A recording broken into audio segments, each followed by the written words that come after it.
ஒரு வருஷத்துக்கு எத்தனை மாதங்க? 12 மாதம்னு சொல்லி நீங்கள் கண்ணை மூடிட்டு சொல்லுவீங்க. ஆனால் செல்ஃபோன் கம்பெனிக்காரங்களுக்கு எத்தனை மாதம் தெரியுங்களா? 13 மாதம். வருஷத்துக்கு 365 நாள் டிவைட் பண்ணுங்கள், 13ஆல் 13 மாதம் கன்வெர்ட் ஆகும். இப்படியெல்லாம் கொள்ளடிக்கக்கூடிய செல்ஃபோன் கம்பெனிங்க இன்னைக்கு ரீசார்ஜ் கட்டணத்தை உயர்த்தி இருக்கிறாங்க. உயர்த்தினது மட்டும் இல்லாமல் பட்டன் ஃபோன் யூஸ் பண்ணுறவங்களுக்கு எதுக்குங்க டேட்டா?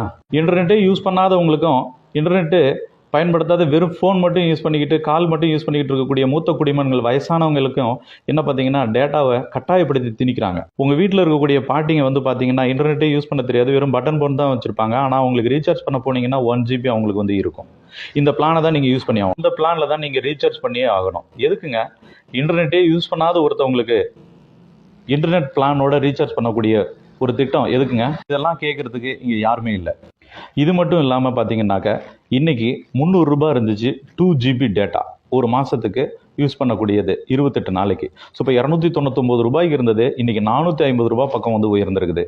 ஸோ இப்போ ஒரு குடும்பத்தில் 5 பேர் இருக்கிறாங்க அப்படின்னாக்க 450 × 5 2250 ரூபாய் பக்கம் வருது. ஆனால் ஒரு மூட்டை அரிசியினுடைய விலை 1500 ரூபாய். பெட்ரோல் விலை உயர்ந்து போச்சு, அது உயர்ந்து போச்சு அப்படின்னு சொல்லி குரல் கொடுத்துக்கிட்டு இருக்கோம். ஆனால் இதை விட ஒரு முக்கியமான விஷயம், இது ஒவ்வொரு தனி மனிதனுக்கும் இந்திய அளவில் நடக்கக்கூடிய ஒரு மிகப்பெரிய மோசடி. இதை எதிர்த்து ஒவ்வொரு எம்பியும் பாராளுமன்றத்தில் குரல் கொடுக்கணும்.